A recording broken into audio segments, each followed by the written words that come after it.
সঙ্গে দাদা বলরাম ছিলেন, অর্থাৎ ভাসুর ঠাকুর ছিলেন বলে তাই বদনে কথা হয়নি। ইঙ্গিত করেছিলেন, 10টি আঙুল দেখিয়েছিলেন আর কেশ পরশ করেছিলেন। বলেছিলেন, রাধে নিশি 10 দণ্ডে তুমি কেশর কুঞ্জ সাজিয়ে রাখবে, আমি আসবো তোমার কুঞ্জে। বলে, শোন, তোর বধূ বলে গেল নিশি 10 দণ্ডে তুই কেশর কুঞ্জ সাজিয়ে রাখবি, তোর কুঞ্জে তোর বধূ আসবে। রাধারানী এই কথা শ্রবণ করে বড় আনন্দ পেল। সখী রামকে বলছে, ও সখী, তাহলে তো কুঞ্জটাকে সাজাতে হবে। মনে চাই প্রাণে চাই, মনে চাই প্রাণে চাই, দিলে চাই জানে তোরা কুঞ্জ সাজাবো। আজ আমার প্রাণ আসিতে পারে।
যৌবন বসন্ত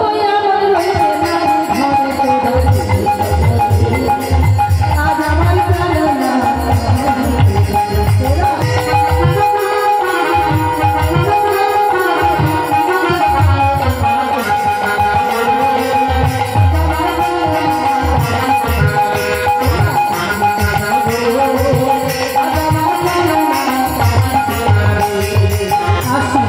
আসতে পারে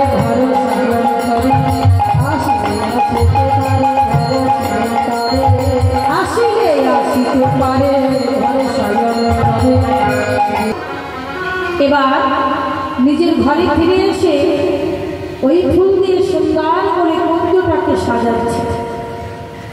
কিভাবে? কিবা ফুলের আচির, ফুলের আচির, ফুলেতে ছাওয়ালো ধাম, কিবা ফুলের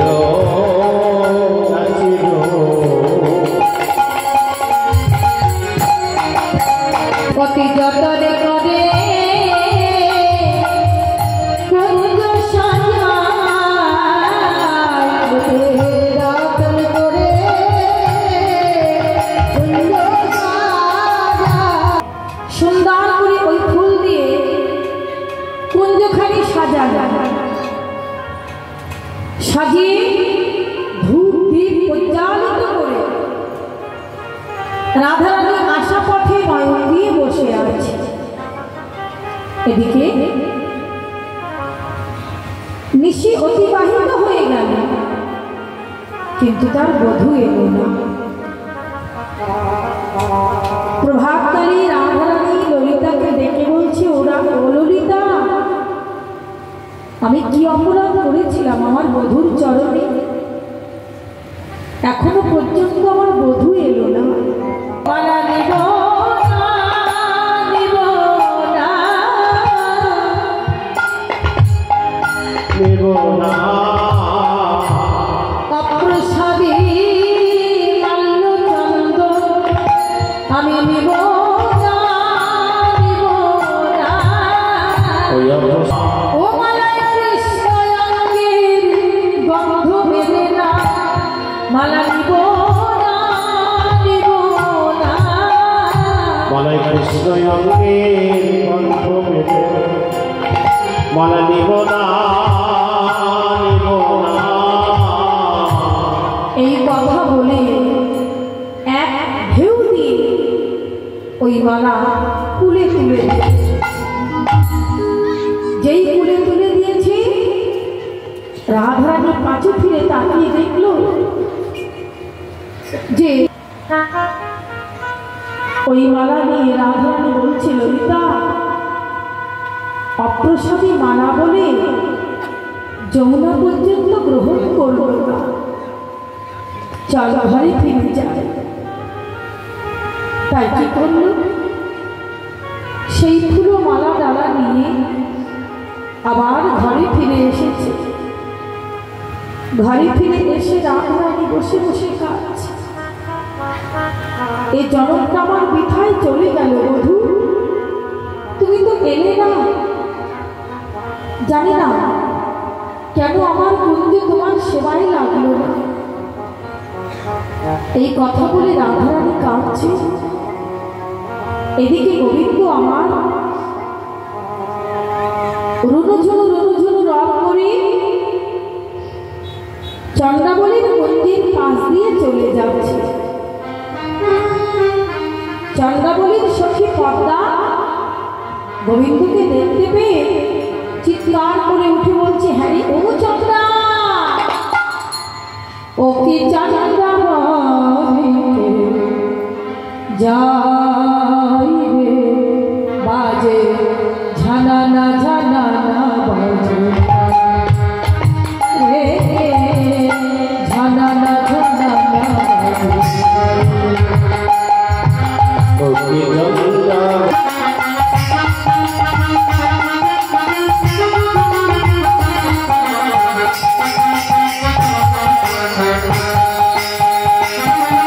চন্দ্রাবলী ছুটতে ছুটতে এসে বাহুর বসার করে বলছে, এই যে বন্ধু কোথায় যাচ্ছ? বলি এই পথে দেখি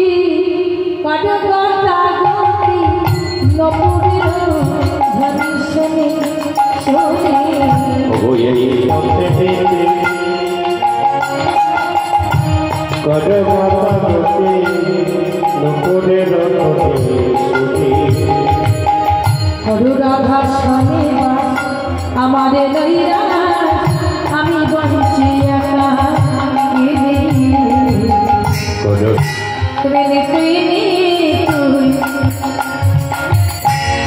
যাও হে বধূ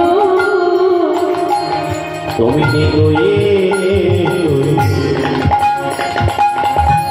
যাও হে বধূ আমি তোমাকে ছাড়িব না হে নিতুই নিতুই যাও গো বধূ বলে আজ তোমাকে ছাড়ব না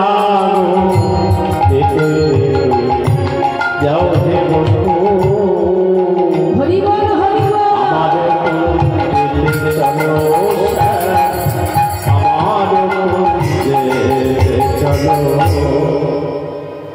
এই পথে নীতি করো বাতাগতি নুপুরের ধ্বনি শুনি করো রাধা শনে বাস আমারে রইরা। গোবিন্দ বললেন, চন্দ্রা আজকে তুমি আমায় ছেড়ে দাও, অন্য একদিন আসবে না, আমি কোনো কথাই শুনতে চাই না। এই কথা বলে জোরপূর্বক বধূকে নিয়ে সারা নিশ্চিত করে বিপরীত ভাবে সেবা দিতে দিতে দিতে দিতে চন্দ্রাবলী ঘুমিয়ে পড়েছে। যেই ঘুমিয়ে পড়েছে গোবিন্দ এক পদ অগ্রসর হয়ে বলছে, চন্দ্রা তুমি ঘুমাও, আমি এখন আসি।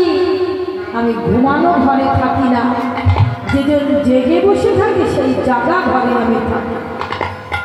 এই কথা বলে এক পদ যেই অগ্রসর হয়েছে অমনি চন্দ্রাবলী জেগে গিয়ে বলছে, এই যে বন্ধু কোথায় যাচ্ছ? একটু ঘুমিয়ে পড়েছিলাম বলে চলে যাচ্ছ? দাঁড়াও দাঁড়াও। বলছে, না চন্দ্রা আমি আর থাকতে পারবো না। বেশ, আমি জানি তোমাকে ধরে রাখতে পারবো না। পদ্মাকে ডেকে বললেন, হ্যারি পদ্মা আমার বধূ চলে যা, তুই আমার বধূর সঙ্গে যা। যা কিছু হয়েছে সবকিছু রাধাকুঞ্জে যখন বধূ যাবে সেখানে প্রকাশ করবে। বেশ তাই হবে। গোবিন্দ প্রভাতে ধুলতে ধুলতে চলেছে, আর পদ্মা চলেছে পাছু পাছু। দূর থেকে রাধাকে দর্শন করে বলছে, হ্যাঁ রে ললিতা, আমার ভাসুর ঠাকুর আসতে বসতে। ললিতা বলছে, ভাসুর ঠাকুর কই দেখি তো। ছুটতে ছুটতে কাছে এসে বলছে, ও রাধে, এ রাম নয়, রাম অনুজ, তোর বধূ এসেছে। রাধারানী বললেন, বধূ? ভালো হয়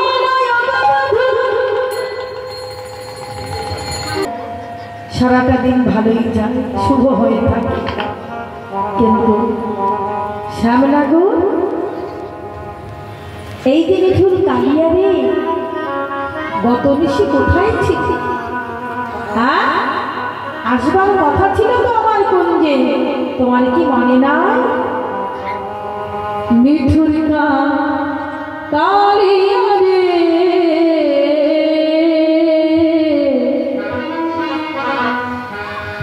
গত নিশি কোথায় ছিলাম? নিঠুরিকা লিয়া রে, গত নিশি কোথায় ছিলাম?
আস্তে আস্তে একটু আস্তে।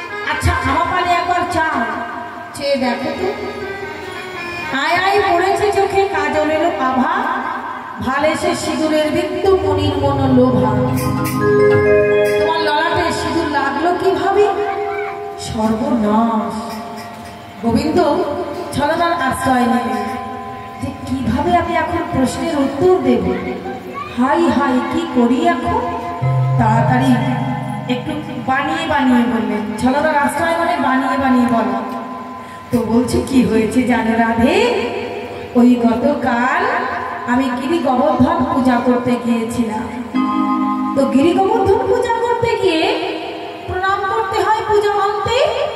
ওই প্রণাম করে উঠতে না উঠতে সেই গোবর্ধন, গিরি গোবর্ধনে লাগানো ছিল সিঁদুর, ওই সিঁদুরটা আমার ললাটে লেগে গেছে। তাই নাকি? বলেন, হ্যাঁ গো হ্যাঁ। আচ্ছা, আরেকটা জিনিস আমি দেখতে পাচ্ছি। কি দেখতে পাচ্ছ রাধে? এই যে খড়নক দংশনে জল জল,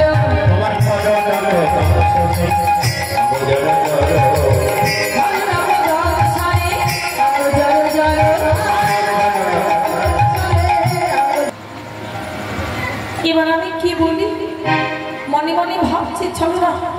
কত ছলনা করা যায়, কি বলবো। ওই তো কি হয়েছে জানো রাধে? কি হয়েছে গো? ওই গতকাল আমার ধবলি গায়ের শ্যামলী বাছুরিটি হারিয়ে গিয়েছিল, আর ওই বাছুরিটি খুঁজতে আমি বনে প্রবেশ করেছিলাম, কিন্তু ওই খুঁজতে খুঁজতে আমি আবার কণ্ঠকের উপরে পড়ে গেলাম। তাই নাকি? বলছে হ্যাঁ গো হ্যাঁ, ওই কণ্ঠকের আঁচড়টা আমার অঙ্গে লেগেছে। এই যে মায়েরা বলে তো কণ্ঠক মানে কি? মায়েরা, কণ্ঠ, কণ্ঠ নয় কিন্তু কণ্ঠ,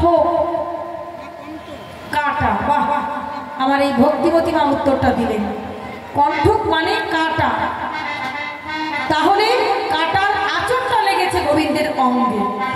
বলেন রাধে, ওই কণ্ঠকের আঁচড়টা লেগেছে আমার সর্বাঙ্গে।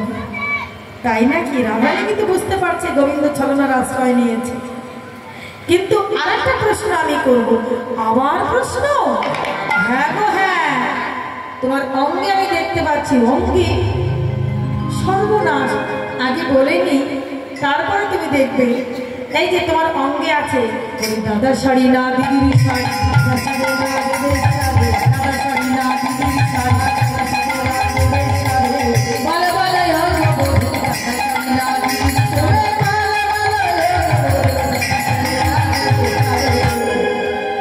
আচ্ছা বলো তো, তোমার অঙ্গে দাদার শাড়ি বসন, এই যে শাড়িটা পরা আছে না দিদির বসনটা পরা আছে? বল। সর্বনাশ, এবার আমি কি উত্তরটা দিই? বানিয়ে বানিয়ে বলতে হবে তো, একটু ভেবে ভেবে বলছে। বলছে রাধে, কি হয়েছে জানো?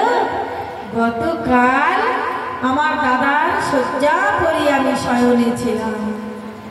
হ্যাঁ শয়নে ছিলে তো কি হয়েছে জানো?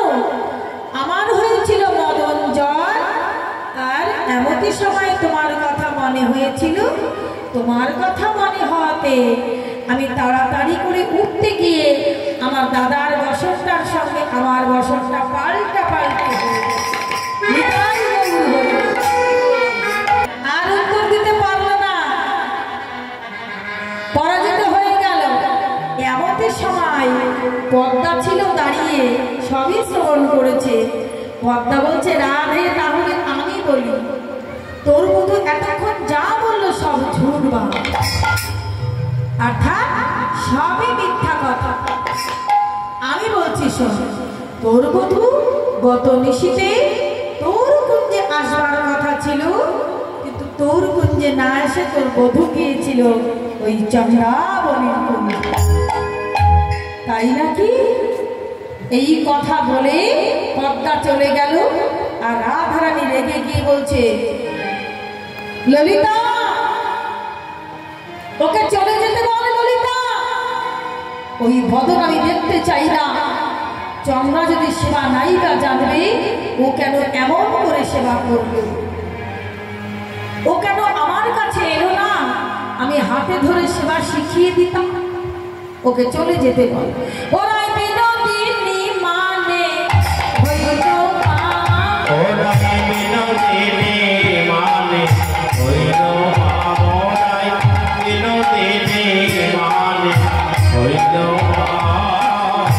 না দেখিয়া দুর্গা করুণা, ওরাই হাসায় ধরণী নয়নের জলে, এবারে পড়িল আমার চরণ তলে, হাসল ধরণী নয়নের জলে। ভেসে গেল রে, ভেসে গেল রে, ভেসে গেল রে, ভেসে গেল রে, নয়নের জলে মায়া ভেসে গেল রে, আজ নয়নের জলে মায়া ভেসে গেল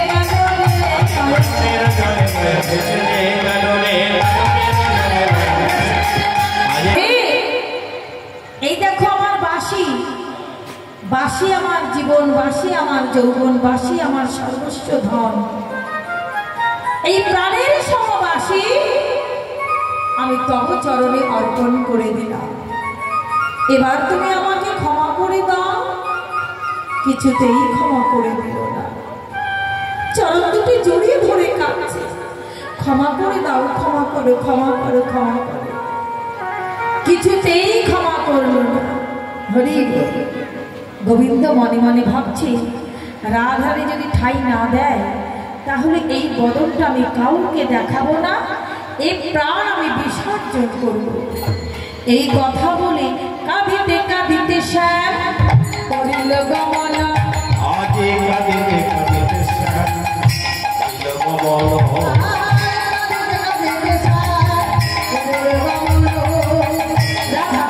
ফিরে আসে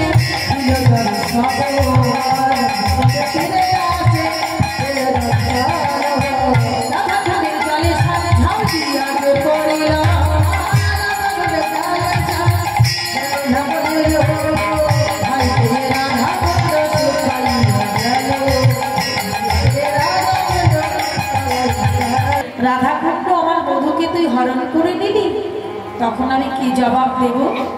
তাই ভয় পেয়ে রাধাকুণ্ড শুকিয়ে গেছে। গোবিন্দ মনে মনে ভাবছে, রাধাকুণ্ড আমাকে ঠাই দিল না, তাই কি করলো? রাধাকুণ্ডের পূর্ব দিকে অন্ধবতী বইছে, রাধা রাধা নাম জপে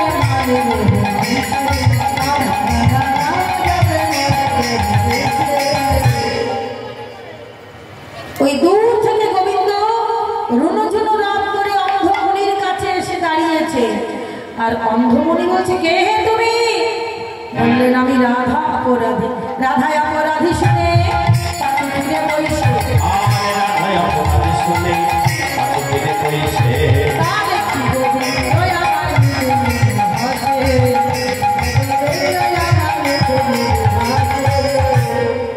গোবিন্দ মৃদু মৃদু হাসছেন। অন্ধমণি পাশে ফিরে বসেছে।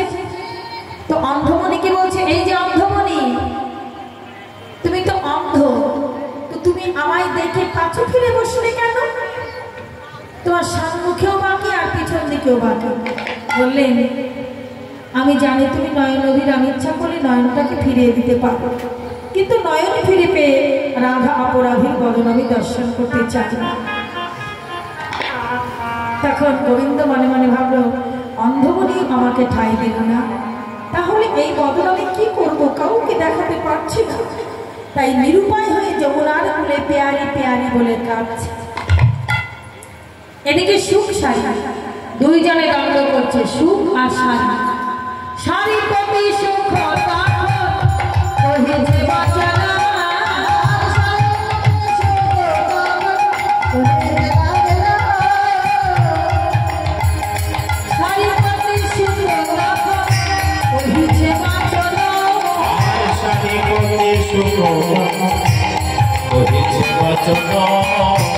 এই রাধার গুণ তোরে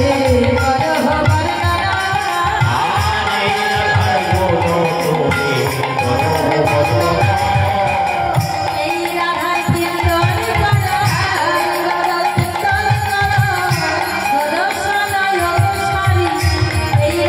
কীর্তন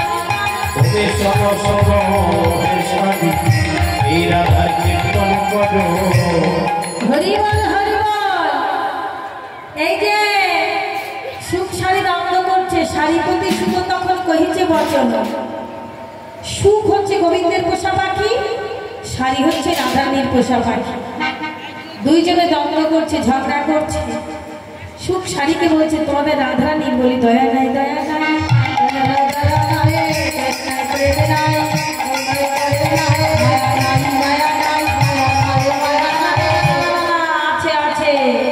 একটা ঝোলা নারীকে নারী জাতির প্রেম হলো ঝোলা।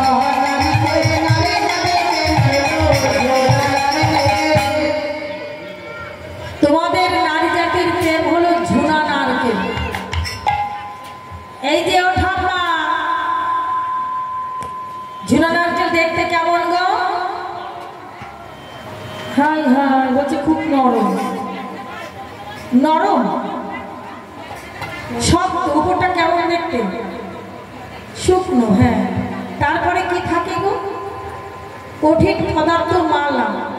তারপরে কি থাকে শ্বাস, তারপরে কিঞ্চিত জল। কোনো নারকেলে থাকে, কোনো নারকেলে থাকে। হরি হরি বলছে তোমাদের রাধারানী অর্থাৎ নারী জাতির প্রেম পেতে গেলে অর্ধ পর্যন্ত ভেদ করতে হয়। ওই নারী জাতির প্রেম হচ্ছে ঝোনা নারকেল, আর পুরুষের প্রেম একটা আঙুর ফল।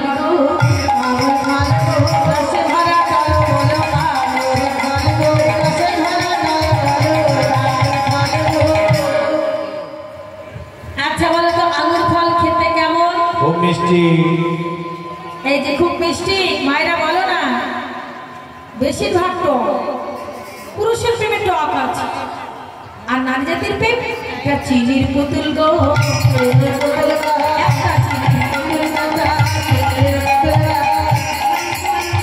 যেখানে চাড়বে মিষ্টি পাবে,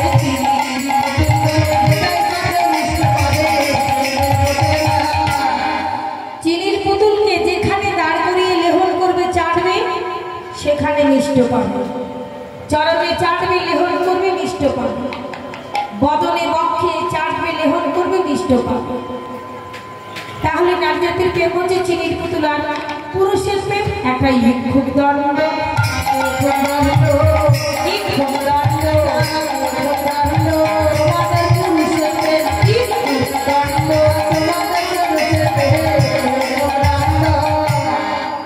এই যে তোমাদের পুরুষের প্রেম হচ্ছে ইক্ষুক দণ্ড। ইক্ষুক মানে কি গো? বলছে বাঁশ। হ্যাঁ, ইক্ষুক মানে আঁককে নিজের ইচ্ছায় রসদান করতে পারে না। আখ বাগানে গিয়ে গলায় বস্ত্র দিয়ে একটা বাটি নিয়ে বলবে, আখ ভাই একটু রসদান করো, দিতেই পারবে না। বলছে আমাদের ওদিকে দেন। আখ ভাই রসদান করবে কোথায় গেলে? আপনাদের এখানে বাজার কোথায়? বানপুর। বানপুর দরকার করে রস বাহির হয়। তো মান কলে আহা মারাই কলে পড়ে যেমন দরকার করে রস বাহির হয়, তখন তোমার গোবিন্দ বলি মান করে পড়েছে, মান কলে পড়েছে, গান কলে পড়েছে, কলে পড়েছে। হরি বল নয়ের কাছে বাড়ি ঘরে মান কলে পড়েছে,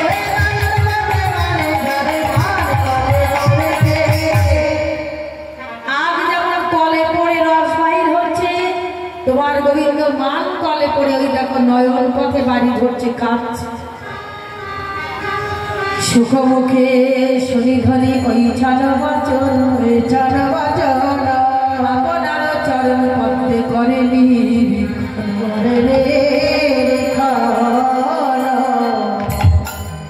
সুখ শাড়ির দ্বন্দ্ব শুনে রাধারানী এবার বলছে, আচ্ছা আমার বধূ কোথায় দেখি তো।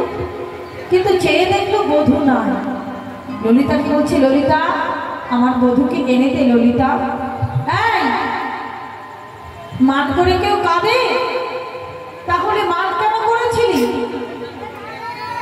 হরি বল বলি মানের গোড়ায় চাইবে না, মানের গোড়ায় চাইবে না, বড় বড় পাতা হবে মানের গোড়ায় চাইবে না, বড় বড় পাতা হবে মানের গোড়ায় চাইবে না। ও মায়েরা, মান মানে কি গো? কচু। হ্যাঁ, কচু। বলছে চোখ। হরি বল মান মানে কচু। কচুর গোড়ায় যদি ছাই দেওয়া হয় বড় বড় পাতা হয়। তো পাতা হলে কি হয়? তার তলায় বসে শান্তি পাবে, তলায় বসে শান্তি পাবে, তলায় বসে শান্তি পাবে, তলায় বসে শান্তি পাবে। ওমা বলছে কচু গাছের পাতার তলায় বসে শান্তি পাবে। কোন দিন গো? শীতের সময়, বর্ষাকাল। হ্যাঁ, বর্ষাকালে অনেকে দেখবেন রাস্তা দিয়ে যখন যায় ছাতা নিতে ভুলে যায়। হ্যাঁ, অনেক কচুর পাতা মাথায় দিয়ে ঘরে ফেরে, কলা গাছের পাতা মাথায় দিয়ে ঘরে ফেরে।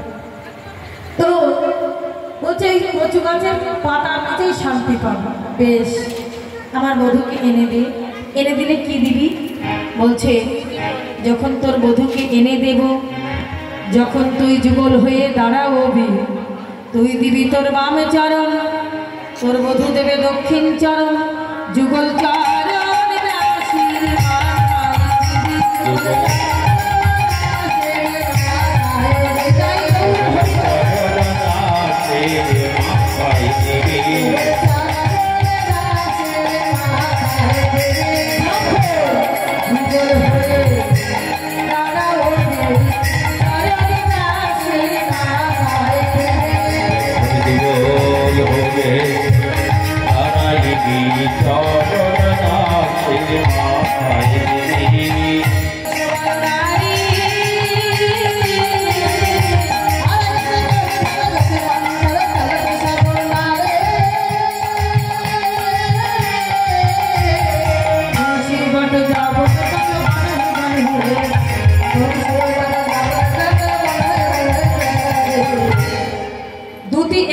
খুঁজতে খুঁজতে দূর থেকে দেখতে পেল সান্নাগো দূরে হেরি না বড় চতুরা সহচরী চলে যায়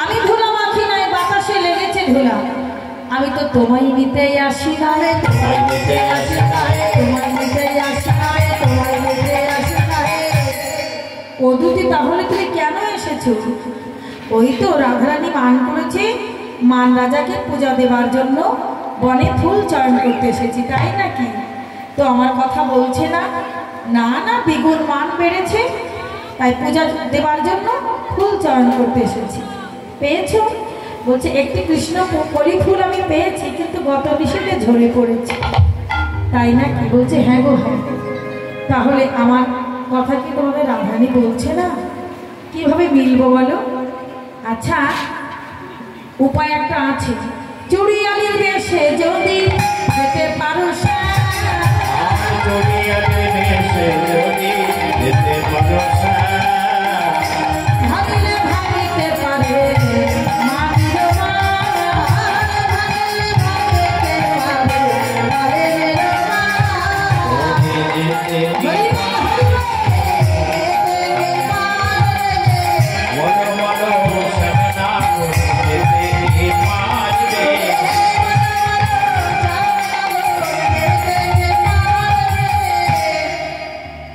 নিশ্চয়ই পারবো তাহলে রাধারানীর কাছে গিয়ে বলি রাধে তোর বধূকে আমি পেলাম বেশ গোবিন্দ এবার চুড়িয়ালির বেশ ধারণ করে মনোহারীর বেশ ধারণ করে গোবিন্দ চলেছে মনোহারি ভেজে বানায়া স্বামী চুড়ি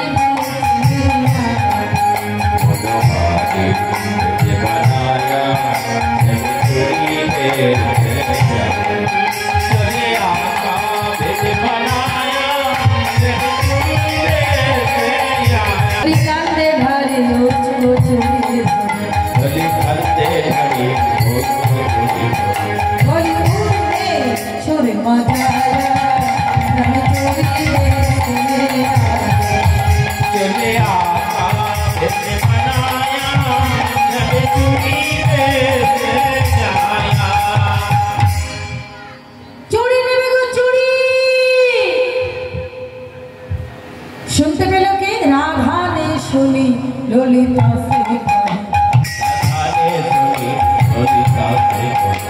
सूरज को मुझको बुलाया जब चुरी चले आका इसे बनाया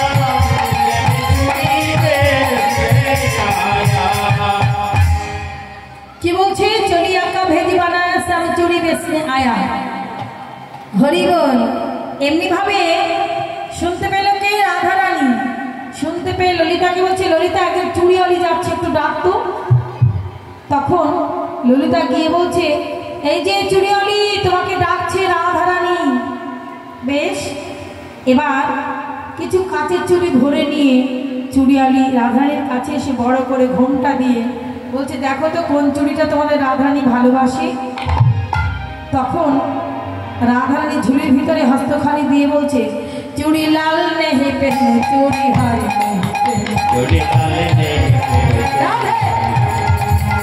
लाल नहीं पहने चूड़ी हरी चूड़ी लाल नहीं पहने चूड़ी हरी मुझे सारा में आया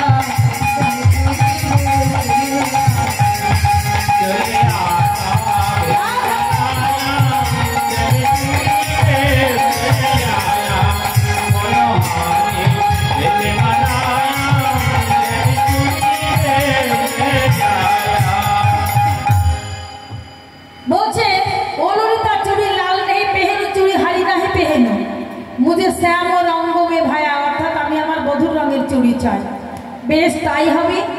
সেই চুড়িটা গোবিন্দ বাহির করে দিয়ে বলছে, দেখো তো এই চুড়িটা কিনা। বললেন হ্যাঁ। তাহলে নে হাতটি বাড়িয়ে দে। সামনাগো চুড়ি পরাতে গেল, আর চতুরা ললিতার সঙ্গে পিছন থেকে গিয়ে ওই যে ঘোমটা দেওয়া ছিল, ওই বড় করে ঘোমটা দেওয়া ছিল, ওই ঘোমটা খানি অমনি খুলে দিয়েছে। যেই খুলে দিয়েছে, চেনা নয়ন দেখে ওরাই চিনিতে পারিল, চেনা নয়ন দেখে ওরাই চিনিতে পারিল, চেনা নয়ন দেখে ওরাই চিনিতে পারিল, আর চেনা নয়ন দেখে ওরাই চিনিতে পারিল।